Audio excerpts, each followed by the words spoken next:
NCP সারা বাংলাদেশে যত নেতা কর্মী আর ভোট আছে আমার মনে হয় পরিমণি স্বামীর সংখ্যা আরো বেশি। এই সরকারের শাসনামলে এনসিপি ছাড়া আর কেউই ভালো নাই।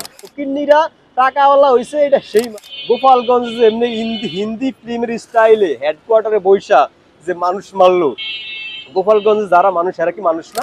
সে বিমান ব্লাস্ট হয়েছে, এটা আমার কাছে মনে হয় আন্তর্জাতিক একটা ষড়যন্ত্র।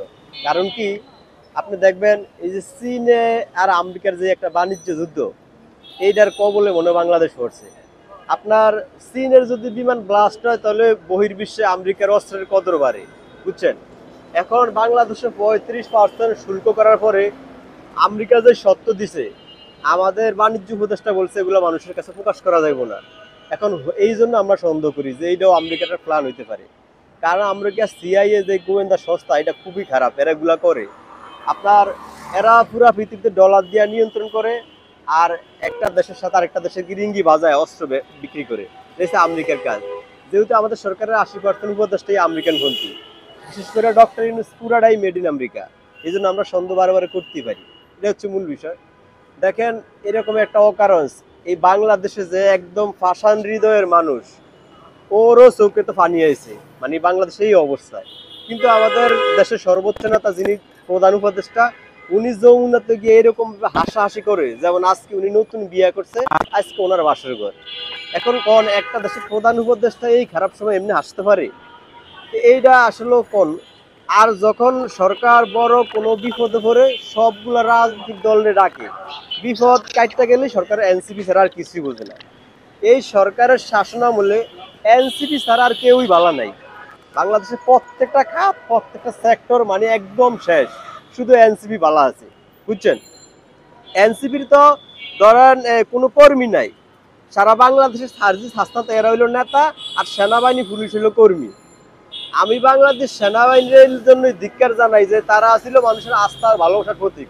আজকে তারা এনসিপি নামক একটা দলের বডিগার্ড। আমি মনে করি সেনাবাহিনী খুব তাড়াতাড়ি বেড়াকে ফিরে যাওয়া উচিত, কারণ তাদের যথেষ্ট মান সম্মান আছে, তারা বিভিন্ন মিশনে যুদ্ধ করতে যায়। আজকে তারা এমন একটা দলের বডিগার্ড এনসিপি। এনসিপি সারা বাংলাদেশে যত নেতা কর্মী আর ভোট আছে আমার মনে হয় পরিমণি স্বামীর সংখ্যা আরো বেশি। ওই এনসিপির বডিগার্ড আজকে বাংলাদেশ সেনাবাহিনী। এই জন্য আমরা আসলে সাধারণ জনগণের পক্ষ থেকে সেনাবাহিনীর ধিক্কার জানাই, এবং খুব তাড়াতাড়ি ওরা যেন বেড়াকে ফিরে যায়, কারণ ওনাদের কাজ এইটা না। হয়তো সেনাবাহিনী দেশ চালাবে, ইউনুস যাইবে, কেন তো ইউনুস দেশ চালাবে, সেনাবাহিনী যাইবে, দুটো একটা হইব। আপনি দেখেন, এই সরকার পরিপূর্ণ এনসিপির একটা সরকার।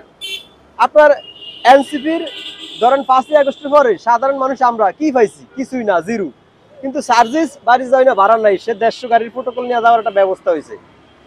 হান্নান মাসুদ ও বিল্ডিং অলরেডি করা শুরু হয়ে গেছে। এখন ওরা যথেষ্ট উন্নত হয়েছে, কিন্তু আমরা শেষ। তো জুলাই শুধু একটা বিপ্লবের মাস না, কিছু ফকিরনিরা টাকাওয়ালা হয়েছে, এটা সেই মাসেই। বাংলাদেশে 24 সালে অভ্যুত্থানের সময় এই দেশে অনেক সুশীল সমাজ আছিল, যে আসমান কাঁপছে। অন হেরা কই?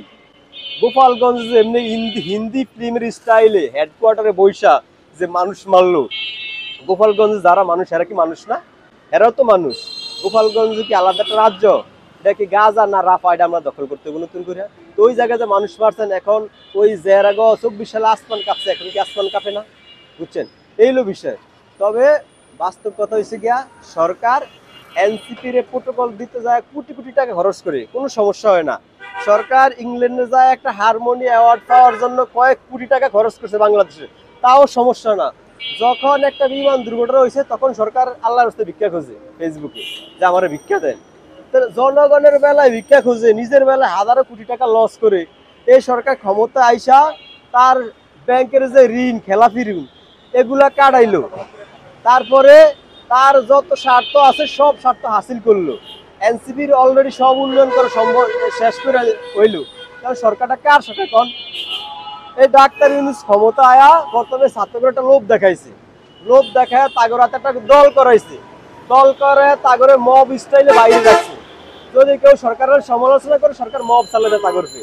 আর একটা দল করেছে তাগরে বুদ্ধিযুক্তি দিয়া ডক্টর ইউনূসে যে তোমাকে আমি জায়গাত নিয়ে দেব, অথচ কিছু হইব না। এরা এনসিপি বলছে না সারা বাংলাদেশে 300 আসন পাইব।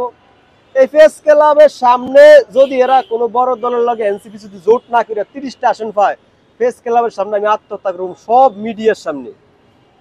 এনসিপির নাইজ হারজিস আছে না, যে কোনো একজন হেভিওয়েট নেতা বাংলাদেশের যে কোনো 300 আসনের যে কোনো একটা আসন ভোট করবো হেরা, এখন তো আকাশ চুম্বি জনপ্রিয়তা। আর আমি নৌকা মার্কালে ভোট করুম, যদি জিততাম না পারি তাহলে দুধ দিয়ে গোসল করে ওদিন কেতন আর কথাই কম না, কমু দেশে আওয়ামী লীগ।